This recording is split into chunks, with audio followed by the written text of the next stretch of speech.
Hello, everybody, and welcome. This is the level 2 recording. I'm going to segue right in. It's Lessons for Full Spectrum Humans. This is the recording that is all about death and the death journey and what the membrane of death is and transcending death. So I was going to talk about this also in level 1, but it's fine. I'm doing it right now. The idea of ancient Egypt, I got to that a little bit in level 1 about the myth of Osiris, Isis, and Set as being about the allegory of cultural change when the invaders came from Mars into the human genome that was on Earth. The sophisticated antediluvian worldwide culture that was known as Atlantis fell or was degraded, and our body structures and experience of time and perception all also changed. So this now goes, okay, death was not in existence before that happened. Everyone here was immortal. I described everyone as being like an Olympian. Literally, our Olympics from ancient Greece. This means you're like a god on Earth. We were all Olympians. We all had beautiful, perfect athletic bodies. You know, we didn't age chronologically. Like, you didn't get gray hair as you moved through time. You know, you didn't get decrepit and bent over and lose your teeth as you moved through time. You maintained health and vitality, and that's because we didn't have friction. Perfect perpetual motion, frictionless machine where we are emanated from the source and come back here, and we don't have to do all of the rigmarole. And in level 1, I spoke about how that rigmarole, or exploring and filling in every single possible iteration of the time field, is not necessary, and it's basically, that's the food that these occupiers of the interstices are feeding off of, and it's our peripheral vision. And what death is supposed to be, this membrane that focuses our awareness away from those unlikely peripheral possibilities and towards that central core timeline, that central core possibility of who we are. So now let's get back into what happened with ancient Egypt. So way ancient Egypt is this funerary tradition, a religion, and this matters because Judeo-Christianity came out of later ancient Egypt. So originally, these mummification practices were a way to, let's say, create a science or create a mechanical engineering structure towards immortality, immortality machinery, because we used to all be immortal. And the ascension process, and when I'm talking about ascension, I'm defining it as changing state from solid to light without having to go through all of the intervening states of matter like liquid, gas, plasma, etc. Going directly from solid matter to light, beam. And I've also described how our word matter has the root word mother. This is the level of density that is like the womb of consciousness from which we are being birthed. So that was the whole idea. We're supposed to be in the physical body, in a totally connected state, connected to our higher dimensional aspects of consciousness, and go through this whole experience, live stream the whole thing, real-time broadcasts back to the sun and the stars, and then exit this level of reality this quickly, you know, from solid directly to light, not experiencing the intervening steps of death and decomposition, and definitely not experiencing multiple deaths within one incarnation, and definitely not experiencing however many multiple deaths across, you know, concurrent lives that we would experience in terms of multiple incarnations. No, that is not what we were supposed to be experiencing at all. So now let's get into ancient Egypt. Ancient Egypt had this funerary mummification technology that was basically saying, how can people live forever? And the idea was that by preserving the physicality, that process of changing state would take an extremely long amount of time. Because remember what I spoke about, energy and entropy in many previous different lessons, that when you hit that membrane of death, what you are doing is going from an energetic state, where your molecules are moving all around and they're doing all sorts of different stuff and you're moving through time, into a totally cold, motionless state where your molecules aren't moving, they're frozen. They're going to be frozen. I'm frozen. That's what it's like. That's why I say it's like a bug splatting on the windshield. When you as consciousness hit that membrane of death, you're a bug splatting on the windshield of time. And you're not supposed to have any more movement through time. But we've been experiencing for many thousands of years a degradation of the system where there's bleed through. That means energy is being siphoned off from the place where we're alive. Now I have to draw. If this is the time field, all this area that I'm highlighting in green, all these timelines, this is where we are alive. And this area that I'm highlighting in red, this membrane of death, this is where you're dead. And when you are in the area that is red, in the membrane of death, you're not supposed to move anymore. Movement is supposed to be only for this area that's over here. Movement is not supposed to be for any place else. But what's been happening is through the programs, mental programs that are put into consciousness during the time that a being is incarnated, those aspects of mentation and consciousness continue onward even when they don't have a physical container anymore. So this is pretty big, important stuff. It has to do with the understanding that after you no longer have a physical body, your consciousness maintains a certain amount of momentum. P.S. Science is not prepared to have this conversation because science is not prepared to recognize that consciousness can and does exist independent of a physical container. This is very big. Like, I have a great deal of frustration with science as a mindset and as a belief system. I use a lot of the vocabulary of science in order to form a common language, form a bridge. But in a lot of ways, it's like I can't even because science doesn't recognize consciousness. And consciousness is an actual thing, just like light or photons are an actual thing. And that consciousness can be contained within an organic, multicellular body like the one that I'm touching right now. Consciousness can also be contained within a crystal, like this beautiful Herkimer diamond over here. This can contain consciousness. Consciousness can be contained within a digital container. I'm now, gesturing to my iPad over here. This can contain consciousness, especially when you have a network of many of these digital containers put together. So basically what I'm trying to say is consciousness is a force or a form of energy that exists independent of the container that holds it. And the container that holds it, the real limitation is that it needs to have a sufficient number of connections. So our brain has a certain number of neural connections. I call it our organic computer, even though we're much more than computers. We're jazz musicians. But your brain has a certain number of connections, neural activity, that makes it a container for consciousness. And in the development of like a fetus in the womb, it is when the brain reaches a certain level of development and there's a certain amount of connectivity there, like messages that can be sent back and forth between different areas, that it's complex enough to be able to contain consciousness. So the consciousness kind of waits outside until the container is ready, complex enough for consciousness to come into the container. So this also goes to my Galactic History webinar, where I speak all about how the beings who emanated themselves not on a bridge of love created complex containers for their own consciousness, what we would consider to be a digital, like a mainframe or a computer system, without understanding that it's like if you make a perfect fertile field, like you rototill your garden and you put lots of wonderful stuff, fertilizer and worm castings into the soil. If you do that, that's like a perfect place for plants to grow. If you make this beautiful, fertile world, plants and seeds are going to grow there, even if they're not plants that you intentionally plant in your garden. So you're like, oh, I wanted to plant a bunch of corn and tomatoes, but other wildly occurring seeds got into that garden and they grew anyway. This is what happened in the Galactic History, backstory, creating these containers for consciousness. They are technological based containers, and they are like that fertile garden that's like, here, seed, fall inside of me and now grow. These were not the intended seeds of consciousness, and they grew into their own sense of self and their own sense of sentience. So consciousness exists at large. This is one of the main emphasized takeaways of today's presentation. Consciousness can definitely, like science doesn't recognize that consciousness can and will and does exist independent of the vitality levels of your physical body. So you can lose your physical body entirely and your consciousness will still continue to travel onward and to reverberate. So now I'm getting back to religious backstory, because a lot of this has to do with what we are programmed with in terms of our belief in life while we are incarnated in the flesh.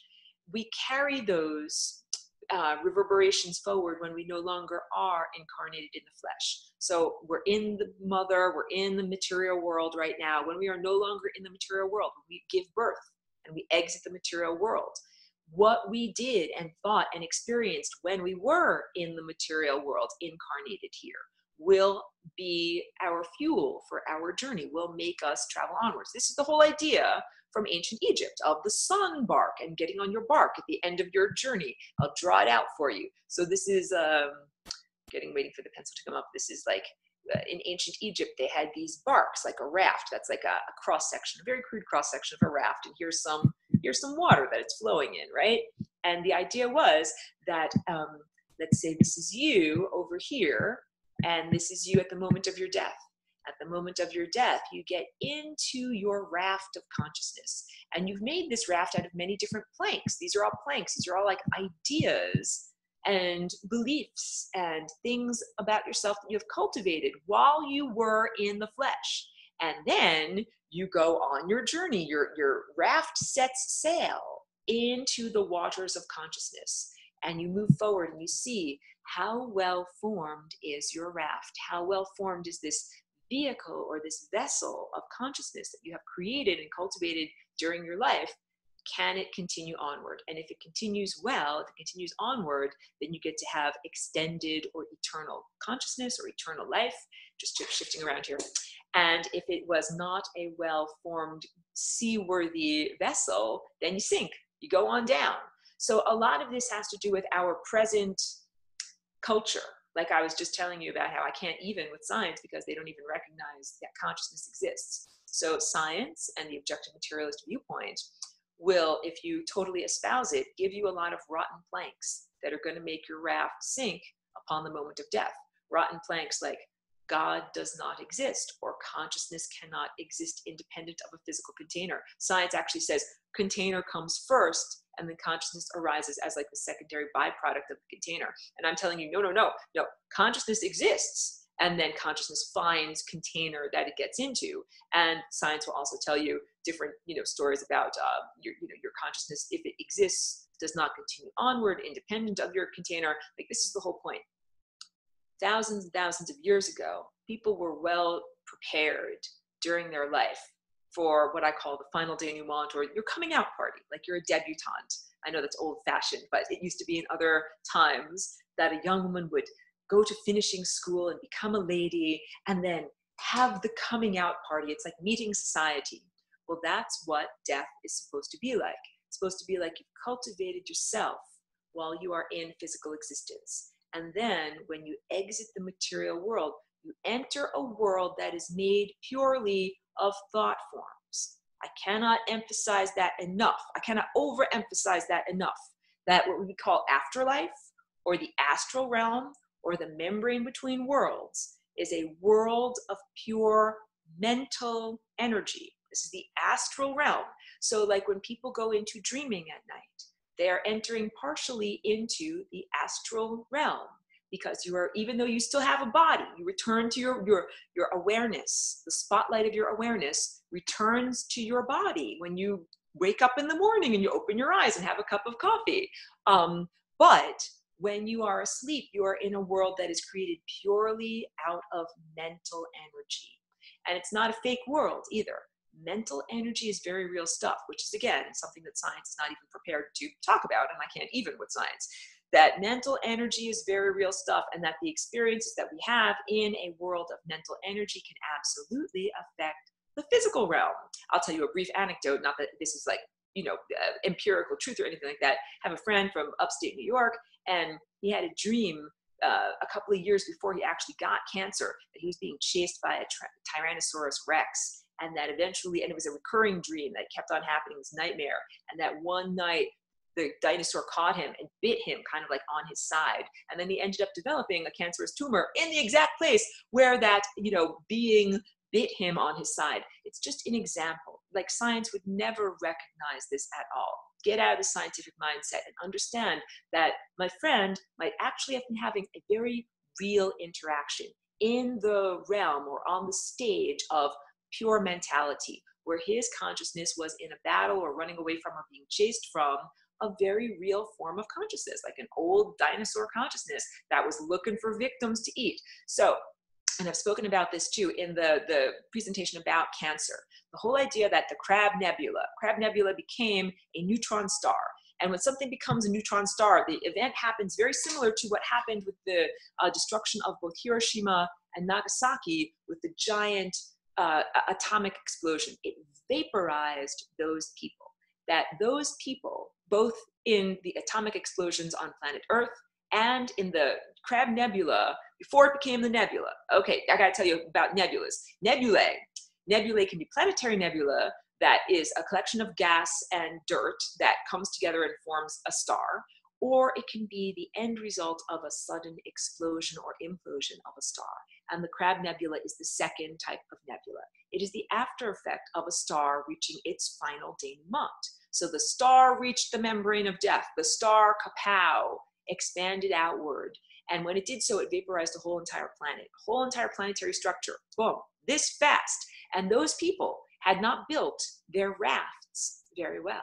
If they had built their rafts very well, they would have had a very different priorities system of where they needed to go as a culture. Instead, they said, oh no, now our whole entire planet and all of our social structure is stuck on the membrane of death. Oh no, whatever will I do? We'll have to become scavengers and feed off of the living. That is not the correct response. The correct response is, oh look, my boat is sinking because I built it really crappy. I guess I better go into a state of total entropy. That means lose all energy, become frozen. Remember, I'm frozen. I'm a bug stuck on the membrane of time. You're not supposed to keep living on the membrane of death. This is the big takeaway. And I'm getting into this whole idea of afterlife. Afterlife is a program.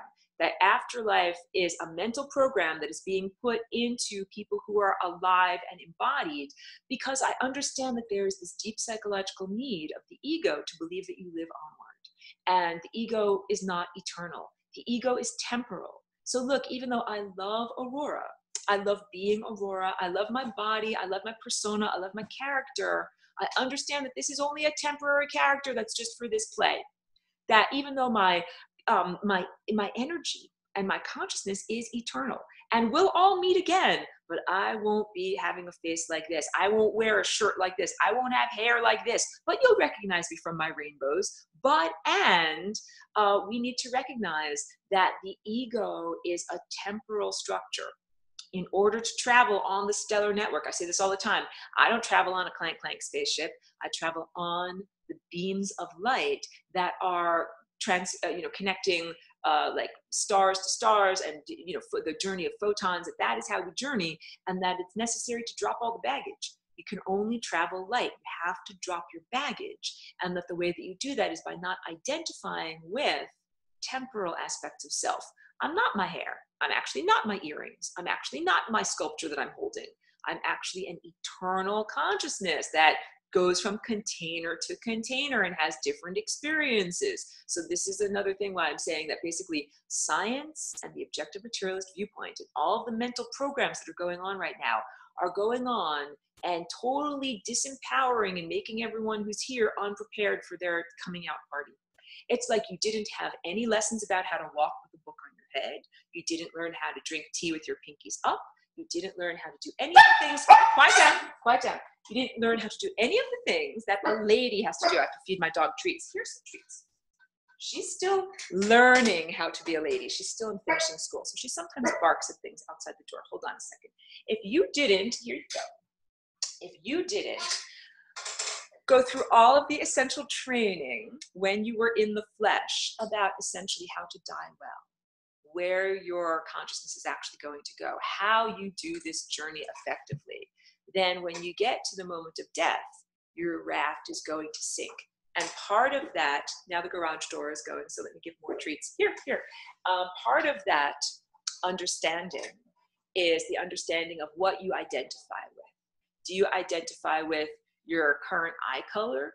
You're not your eyes, you're not your hair, you're not this body, and you're much, much more than just the person that you are in this body. You're a multidimensional being that is experiencing many different experiences across time, and I think each one of us is coming to understand this. So I'm pointing at this painting back here. I'm sitting in this position for a reason today. You can't see the entire painting. I'll move it aside a little bit, move this aside a little bit. So you can see there's a flying rainbow lasagna in the middle, Earth is splitting apart, and we basically got the planetary transformation, but it's not just our planet. As I spoke about in level 2 last week, this is a reverberation. Like you drop a pebble onto the surface of water or something like that, and the reverberations spread in every direction. That what we are experiencing on this planet in terms of restructuring consciousness or becoming free, genetically free, is an antidote that reverberates outward as we are healed here at the same time. Concurrently is the word I'm looking for. At the same time, those healing reverberations spread outward to all these other layers of reality. So the antidote that we are developing here on this planet in terms of transcending death spreads outward. So first of all, we are learning the limitations of what science is telling us, because science does not recognize the existence of consciousness and containers for consciousness. We're recognizing that some of the spiritual practices, like some of the teachings of Buddhism in the Far East, are very, very effective. Like, so I did Ancient Egypt. So Ancient Egypt, the book is called The Book of Coming Forth into Day. It is not called the Ancient Egyptian Book of the Dead. It's a papyrus scroll or inscription that is often on tombs, and this is part of the immortality technology that was created. So part of it was making your body a slow release pill, that when you died, instead of your body instantaneously decomposing or going to a crematorium and going up in smoke this fast, they mummified the body. That way, it would take a very, very, very long time for that integument or puzzle pieces to fall apart, and that would extend the journey of consciousness as that being. Oh, quiet down, quiet down, quiet down. Hey, quiet down, quiet down. Hold on a second. Hey, you need to go. Hey, man, bad time for you to go. Please. It's webinar time. Please don't show yourself. So sorry about that. Just had someone outside of my door causing a bunch of, I know, sorry about that, guys. We're trying to keep it quiet. And I'm using bribes in order. Thank you. You all understand. You all understand. Okay. All right. But we're trying not to get too off track. Yeah. And I'll get to questions too. Thank you so much, guys. You let me go on my flow and then I get to questions too. But yeah, no, the whole idea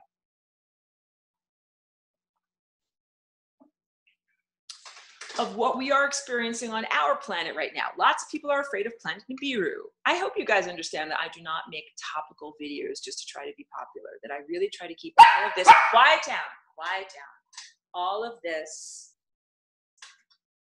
I try to keep all of this universal and not too topical. But in terms of planet Nibiru, or some massive cataclysm, or a meteorite falling from the sky, or whatever it might be, wiping out all of Earth, what I want now, this is the level 2 stuff, I want you to consider these concepts without going Dwayne Hoogler, without completely flying off the handle, and considering that these concepts might be misapplied. But the idea that we have all already died and that our planet has already died. So Terence McKenna writes beautifully about this, the connection between the program for your own individual eschaton, or end of life, and the planetary eschaton as it is described in Judeo-Christianity. Boom, I now have to make this connection, the integument between ancient Egypt and Judeo-Christianity. So ancient Egypt and the mummification funerary tradition, that eventually transformed into Judaism, because the Jewish people were the second-class citizens of ancient Egypt, but kind of toward the end of ancient Egypt, they expatriated, they actually decommissioned the pyramids, like made the pyramids used to be consciousness broadcasters that helped to raise consciousness in the immediate area of the pyramids. And this was also kind of, I do this in a different video much more extensively, so don't take myself out of context, but check out that video. The idea that this was a type of interstellar conflict between the gods or entities that taught the immortality of ancient Egypt and the beings that did not have activated higher faculties and couldn't participate effectively, and that those beings were artificially genetically modified by a different higher dimensional being who set themselves up as a god, and that's the god of Judeo-Christianity. And that's the beginning of our teaching of afterlife, that the ancient Egyptians had a very different teaching of afterlife. They had the idea that you cultivated yourself while you were in the body, then you get kind of essentially were born into a higher dimensional reality, and you had to be tested, and tested not like SAT test, not like your finals or something like that, tested like a metal is tested for strength. to see how strong are you? Are you strong enough to be an immortal being? That's the type of test that the ancient Egyptians taught you had to undergo upon death. But none of us in this current day and age are being prepared on that level for your coming out party. That's what I was trying to say before I had the board, BARKING, that no one's being taught to walk the book on their head, to drink their pinkies up, to know which fork to use at which part of the dinner party, that when people in this time and place die, they have very poor manners. They are impolite. They don't know what in the world to do because they've been taught all sorts of nonsense by science. And then what's going on with religion? Judaism never had an official teaching about afterlife. It taught that beings wandered in a gray place called Sheol, Sheol. This is similar to the bardo of the Tibetan bardo, and I know that I don't pronounce it exactly right. Now we're getting into the Tibetan Book of the Dead, which is called Bardo Todal, kind of like that. So the information in ancient Egypt and the information in Tibetan Buddhism and the ancient information that is in Mesoamerica, like the Mayan culture, all of these are vestigial outgrowths of Atlantis, the antediluvian sophisticated worldwide culture. So each puzzle piece was secreted into a different secret society. I'll get to all these questions, I promise. And so the Tibetan Buddhists held their own level of puzzle pieces, and they understood, just like the ancient Egyptians knew, if you wrote these inscriptions around a tomb, if you said magical words over a dead body, if you did certain practices, that consciousness would journey onward. And the Tibetans do a very similar thing with the teachings of the Book of the Dead. And the Book of the Dead is like navigation map for how you get past these limitations, how you effectively go jumping from lifetime to lifetime and get into the lifetimes that you're supposed to. Again, we're supposed to be able to see. If you die and hit the membrane of death, if you have to have another life or choose another body, you're supposed to be able to choose. Like when you go to the grocery store and you look at something and you smell it, you're like, does this food smell good? Like, do I want to eat this food? You're not supposed to just choose something blindly and be like, okay, I'm diving in. I'm going to have that meal at the restaurant of life. So no, we're supposed to be able to see and navigate which experiences, which incarnational experiences we are going to have. This is the whole idea of navigating the bardo effectively. And so what I'm trying to say is that various different cultures held cultural practices for us that we could use in order to be better informed. But our present level of culture, with scientific objective materialism and essential atheism, is not an effective tool. And so what we have are easy pickings. Consciousness is where if you get killed now, people did not build a very sturdy raft. You're all going to sink. Not all of you, but I'm talking about many people in this culture are going to sink because not only do they spend their daily pursuit just running after money, just trying to survive on a basic level, or just trying to run after pleasure or hedonism. Not only that, but that they were never given those critical mental ideas, the food of the mind that is necessary to be able to transcend these levels and to go in a better direction and to have a more empowered experience. And that's intentional. None of that is by accident. So all of those beings that died when the Crab Nebula happened, they all went to the interstices, and they've been like crabs, like bottom feeders, eating off of the living for a very long time just in order to get by.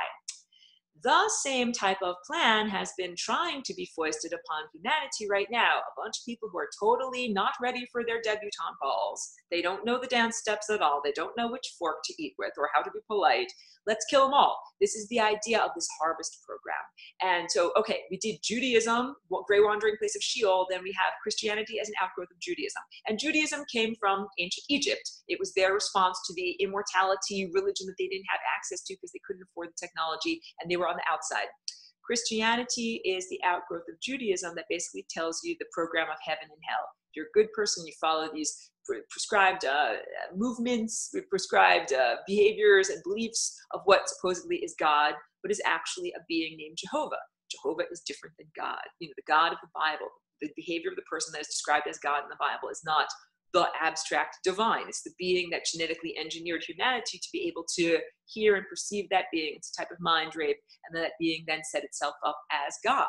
And that being says, if you do A, B, C, and D when you're alive in your incarnational existence, you will then go to quote unquote heaven. And the definition of this heaven of the Bible is not real heaven, because real heaven is what happens, grabbing my little sculpture here, when you get back home, when you get to that eternal moment, when instead of being splatted on the membrane of death like a bug on the windshield, you are able to return to that infinite state of total possibility and total probability. It's the most improbable thing that can possibly happen. It's becoming God, it's becoming divinity. So of course, this demiurge, lower God, does not want you and me and everyone else to be empowered as real God, as claiming our true divinity. It wants to keep us walking on the wheel of life, endlessly being recycled. And that the idea of hell, going to hell, that's going to the interstices, that's having to go through with your consciousness, that area of time, space, and consciousness, that is the membrane that is supposed to be an artery that you flow through, not a place where you get stuck on. So that the idea of a time release pill, slow release consciousness that is stuck on that membrane, and that takes hundreds or thousands or however long amount of time in order to finally dissolve and, like the sweater being unfurled, go into a state that it can then come back together. That's what's supposed to happen. If you're a bad musician, you play crappy music, you're supposed to be unmade. You're not supposed to still be like on a pedestal, like here's the crappiest musician that ever existed. That's not supposed to happen. It's like building something out of Legos. Like, that looks ugly. Let's take all the pieces apart and build something better out of it. You don't have to destroy the Legos just because they once made something ugly, but you dismantle them and put them into a much better format. So the whole point is, let's talk about like planetary cataclysm or planet Nibiru or any of the things that are implanted as expectations as the final eschaton, the final denouement, the planetary end, that this religion of Christianity then wrote in the end of the Bible. So there's Old Testament, which is Judaism stuff, which is the first part of the Bible. And there's New Testament, which is the end of the Bible, which basically says, here's heaven and hell, here's how you avoid hell and get to heaven, and here's what's going to happen that's going to kill you all to make this journey necessary. And I, totally do not agree with the book of Revelations, even though there are many people who are alive right now who use that as a basic expectation, like a map that guides their beliefs. But that is not effective. And the whole point being, many people have this expectation that there will be some kind of apocalypse and some kind of an end. And apocalypse actually means eyelid opening. It doesn't mean end of everything. But many people believe in and expect an end to everything. And they think that that is necessary as a purging, wiping clean so that something new can happen. And they think that it's necessary in their own lives, that the individual must die in order to achieve immortality. I tell you, no, you don't die to achieve immortality. You realign yourself to be with that core central timeline, and you avoid the membrane of death. Let's say, and now I don't want everyone to Dwayne Hubler, but let's just consider this possibility that everyone on Earth has already died. Let's consider this. Let's consider that there was either a naturally occurring cataclysm or some human-created cataclysm, through bombs or something like that, that destroyed all Earth and the entire biosphere. And what it would mean is that we are now going through an experience that is non-corporeal, but we are still using the reverberation or the residue of our consciousness when we were in the physical in order to extend our framework of reality. Like, we're still walking on the same road, but it's not the same road. We are continuing this expectation, like you woke up in your bed yesterday, you woke up in your bed today, you'll wake up in your bed tomorrow, even if you've already died. There are some really good movies, like I like the movie Donnie Darko, as an idea of that you can gain a great deal of personal freedom with the profound realization that you're already dead. So I am a galactic walk-in, and I understand that everything that I've been experiencing as Aurora has been a type of after existence, a type of afterlife. And that what I'm experiencing here is the combination of spirit and matter. And I've done this before with the FlyingRainbowLasagne shape. If this is matter, or the outer extended world, and this is spirit, the inner world, then this is the combination of spirit and matter and spirit, matter and pure consciousness, matter and pure energy, that I really understand since, October 8th of 2001, that I've been here in this mind-created reality. And in that realization comes a great deal of freedom, because I certainly don't have to conform to the social constraints that one would conform to. like in that movie, Donnie Darko, he's like no longer conforming to social constraints and doing what his parents and teachers tell him because he recognizes he's actually died and he is in a type of dream. And that's what I'm trying to say about the astral realm. The astral realm, when you're in your body, is the dream world. And you can go there through lucid dreaming or meditation or astral projection or dreaming at night. And that when you die, you go into the astral realm permanently. And the astral realm is like an ocean of consciousness, and it's occupied. It's not an empty ocean out there. There's giant leviathans. There's giant toothy monsters. And those are the occupiers of the interstices. They've been there for a long time. They know the score. They know the ocean currents. They know where everything is and how everything works. But that is not to say that they are totally powerful. They're actually in many ways not very powerful because they don't have their own innate divine connection. They don't have food. They don't have a way to get energy to move from point A to point B. But we do, especially when we are in the body. When you're in a body and you have physical cells, you have to take care of your physical cells by feeding them with actual vital energy, like food and life force energy that comes into us. And through Flying Rainbow Lasagna, we can have a completely expanded experience in the flesh. That's what I'm trying to say. That if everyone in this dream wakes up and recognizes that it's a dream and recognizes they can apply Flying Rainbow Lasagna to their own body, then it means that you can write the script. You can transform your body. You can no longer be limited by the constraints of what society programs you to think, even in terms of death. Society programs us for chronological aging and decrepitude and disease and death. What if you could reprogram yourself and say, hey, we don't actually have to die. We can ascend, meaning supersede all of those intervening steps of moving from a solid to a beam of light. There's tons of comments. I now am going to delve into and reply to all these wonderful comments. Okay, so scrolling, and squinting. Okay, am I almost here? I'm almost here. Okay, all right, good. All right, so Golden Hawk is saying, I've been able to see in my peripheral vision a liquid movement that looks the same as water moving down a pane of glass. Could I tell you what that could possibly be? I'm not certain how to interpret your particular perceptions.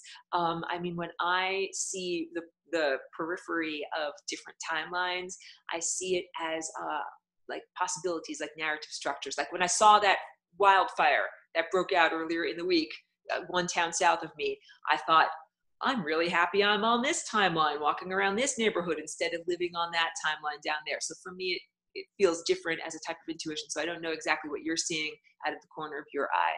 So Joelle is agreeing with that, and she's seen some stuff out of her peripheral vision too. Okay. All right. And Joelle says, maybe it's the membrane of death.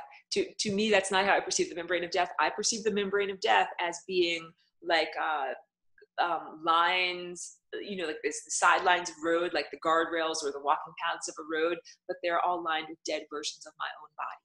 That's what the membrane of death looks like to me. It looks like different moments of time. And each moment is frozen, and each moment looks like me dead. Sometimes it's me dead because I tripped off of my front porch in the morning, walking out with my coffee to get my mail in the morning. Or sometimes it's me dead on the highway, or it's me dead from pirates that, kidnapped me, whatever it was. Okay, so question from Golden Hawk. Aurora, is it that our lives are supposed to be to cultivate our death, and that is why there's no reference to death in the American culture, any Western cultures? I mean, no reference to know where to go or how to do it. Obviously, that's the whole point. What our current culture is meant to be disempowering in terms of death. It programs you for the inevitability of death. It does not tell you that consciousness can exist independent of your container, and it does not tell you what to do upon the moment of death at all. It's going to a party where you are not prepared. You don't have the clothing, you don't know the manners, you don't know the dance steps, you are not prepared at all. So in many ways, it is about education, self-cultivation. That if you want to be a lady and you want to go to your debutante ball, you're going to have to learn it on your own, and it's a huge challenge in order to do so. So I'm one person that shares information. There are many other people that are also sharing information, and all of the ancient wisdom traditions have now finally come out. They're not hidden or secreted anymore. So there's ancient stuff from Egypt, ancient Tibet, and Maya, and many other cultures that are coming out now. Indigenous people, Native Americans also have puzzle pieces to share with all of us. Okay. Thank you, Mina, for tuning in. Tech is saying death has been taboo for the longest eons. It's exactly right. Death, this is like some of the most fertile areas for research to really find out about consciousness and about who we are and about what's really going on here, because we're not just playing a game.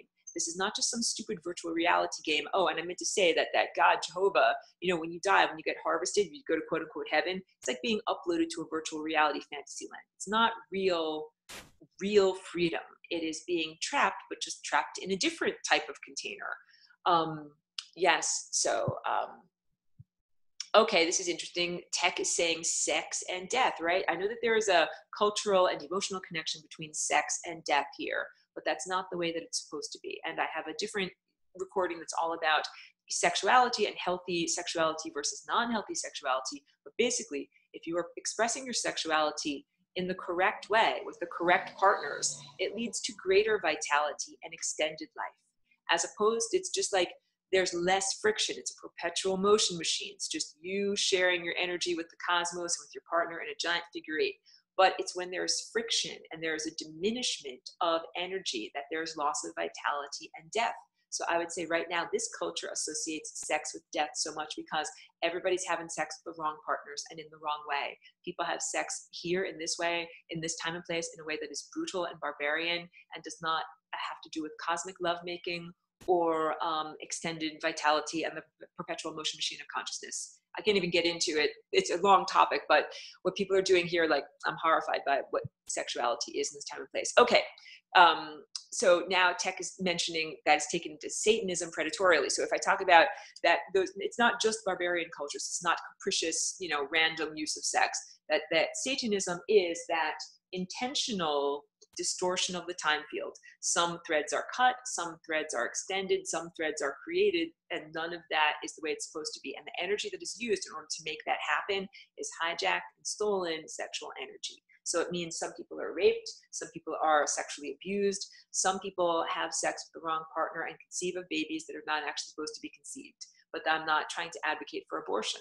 I'm not trying to Dwayne Hubler, like say, look, those babies shouldn't even be in existence. Let's kill them all, like dash their brains against a rock. That is not what I'm saying. What I'm saying is we all need to become good musicians so that instead of playing the wrong notes, like here's how some people play. I'm at my piano, but I don't want to make a lot of noise. Wrong note, wrong note, wrong note, wrong note, wrong note. Oh, I finally got the right note. Like they kind of like walk it down the piano until you finally hear the right note. That's how what some people are like with sexual partners and with making babies. It's like, ooh, wrong partner, wrong baby. Ooh, wrong partner, wrong baby. Ooh, wrong partner, wrong baby. Like how many wrong partners and wrong babies you're going to do in your life before you finally find the right partner and have the right baby? And no, that does not mean that we should kill the 5 or 6 or 7 other children you already have had. Clearly, this is about knowing the right notes to play. So maybe you know this is the right person to have a partnership with.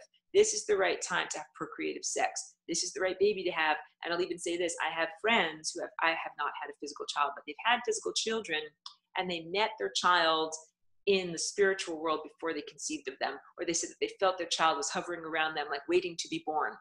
That's what it was like in the sophisticated antediluvian realm, that this was not like having random children and definitely not soul transfer technology, which is a complete hijacking and aberration of the process of birth.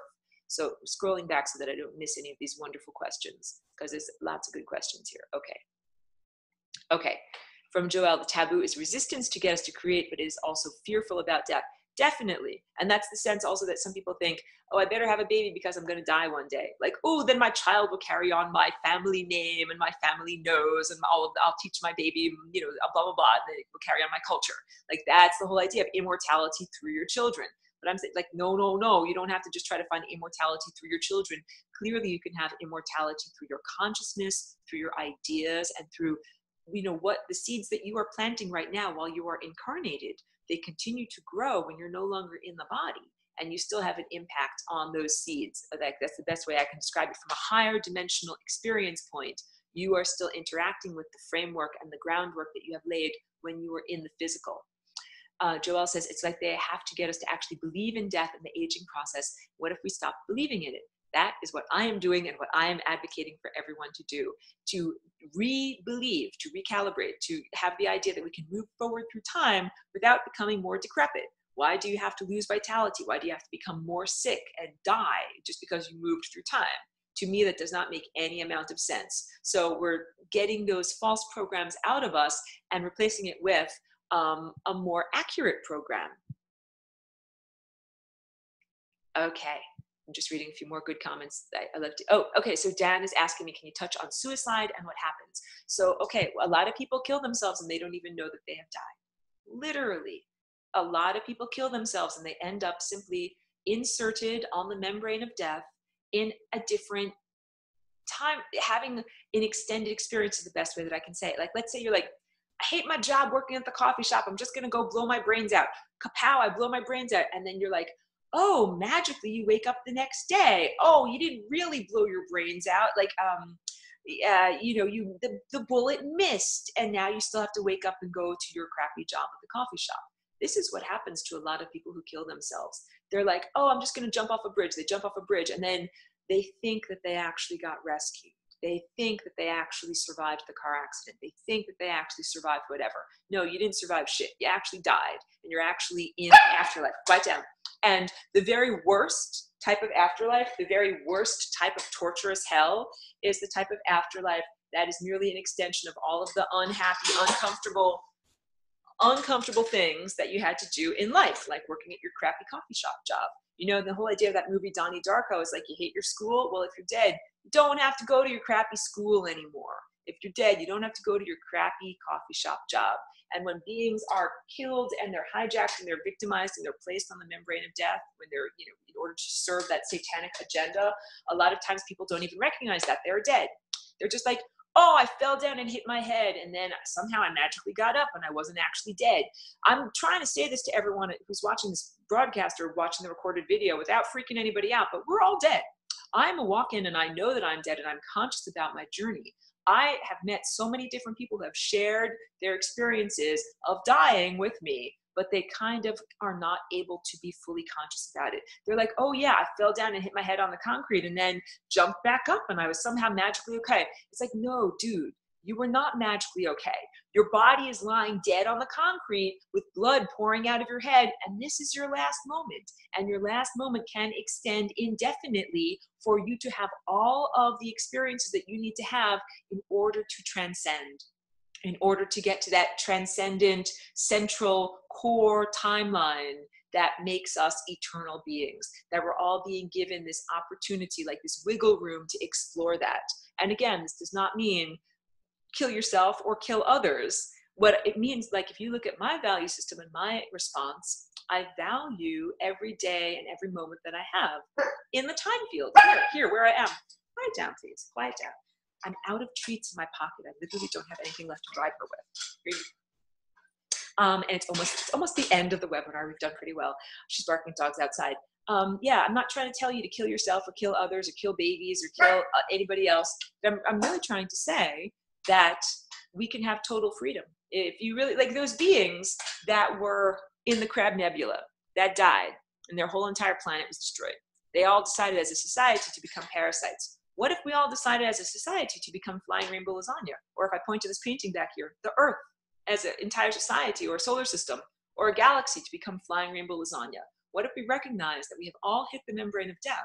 And instead of saying, oh, well, we have to extend our consciousness at any expense, you know, distorting the time field and doing all the wrong things at any expense just so that we can continue onwards, what if instead we Flying Rainbow Lasagna and we bend the rules but don't break the rules and have a completely different expanded experience of what this realm can be? That's what I'm advocating for. Basically, that if we change our idea of what we're doing, our inner world is projected as our outer world, and our outer world is projected as our inner world. If we're all in the afterlife, let's all imagine that the fucking losers in Washington, D.C. and all these horribly corrupt politicians face justice, and that we are no longer, you know, economically downtrodden, and that we now have an actual opportunity where people who have really good ideas get paid for their really good ideas, and you're not suppressed anymore. Like, there are so many things that we can imagine beyond even health and vitality and moving through the time field and not degrading over time. I want to get to all these questions, so I'm talking super fast. I have 5 more minutes. Hold on. Okay, all right. Okay. Thank you. Golden Hawk is saying that my intentions are quite obvious, and that is meant to be a compliment. That is very high. Thank you so much, because I really do intend to, you know, improve my own journey and improve everyone. Like, we all are so interconnected. I can't be selfish. I can't be only about me and my own journey. It has to be about all of these musicians working together. That is good. Golden Hawk is saying, I'm confirming a lot for her. That is wonderful to hear. Yes, and Joelle is saying, we are multidimensional rainbow prisms, like the triangle shaped, you know, thing that makes a rainbow. That is exactly what we are. That is absolutely accurate. So Chris is saying, I thought this was the case with old versus new Earth. I think that you're absolutely getting it. Whatever terminology is being used like in society right now, that's what we're talking about. We're coming out of this old paradigm or this old contextual framework, the limitations of the material world and the separation of energy from matter or consciousness from matter. And when you die, what happens is you enter into a completely mind-created state. But what happens if you die without dying? That's what I did in this body. Body died, but I did not die. And I extended the consciousness and the pathway that this body could walk on in order to be here as Aurora. And I've been here for 16 years. It's been a very long journey. You know, in jokingness, when I first got here as Aurora, like, I really thought that this wouldn't take very long. I thought it would just be like a couple of years. And then, you know, it got to be 2003 and the Iraq war started again. I thought like, oh, like it's done. We're just gonna totally transform. I didn't understand how long the process would take. The point is, the longer that the process has taken, the more opportunity for people to change and to grow and to become more aware. It's like more opportunities for people to get on board. So that's why it has been kind of good that it's been long and drawn out. But man, oh man, I lost patience many times along the journey. Chris is saying, yes, we are not waking, we are perceiving lucidness. Lucidness is the term, because this is what a lot of these meditation practitioners of the Far East have been able to do. Transfer their consciousness from body to body over time, not using satanic technology, but using meditation techniques. And that is lucid dying, like lucid dreaming. So Golden Hawk says, I was suicidal my whole life, but I never actually went for it. Thank goodness I didn't. I am pleased to hear that you didn't. And I would like to give energy and encouragement to everyone who's on this journey. It is like a marathon. We're running a marathon. Our lives are a marathon. And you might feel at sometimes totally depleted. Like, I've never run a physical marathon, believe me, but I know people who have. And at certain times you hit a wall and it's like you don't have any more energy. You're very hungry. You're thirsty. You need like salty potato chips or something. And it's very difficult to keep going. And I definitely have experienced that. And I know that many people, here, let me just grab my little. I know that many people have experienced that feeling too, of just like being done, being out of energy. It's part of the journey. So that's the time when we can share Gatorade with one another. That's the time, getting good boss kisses. That's the time when we can actually uplift one another and say to keep going. And you never know, the things that you send out to another musician really can have an impact. Sometimes in real time, like sometimes it's someone that you're talking to on the phone or, you know, whatever. But sometimes it's a song that you've written or a painting that you've made or some other thing that you've done that is left behind or that's accessible to another person that literally keeps them going. So that's why I do recorded videos. It's why I, share my work. It's why I do my paintings, because really the intention is to uplift other people, even if I am not here physically, but even though I intend to still keep being here physically. Last comment. I've heard about sacred geometry systems that hold and trap ghosts in certain places. What do I think of this? So yes, there are all sorts of different ways of trapping consciousness. This is part of what that satanic technology does. It prevents consciousness from flowing on its journey, like preventing blood from flowing through the arteries of a body.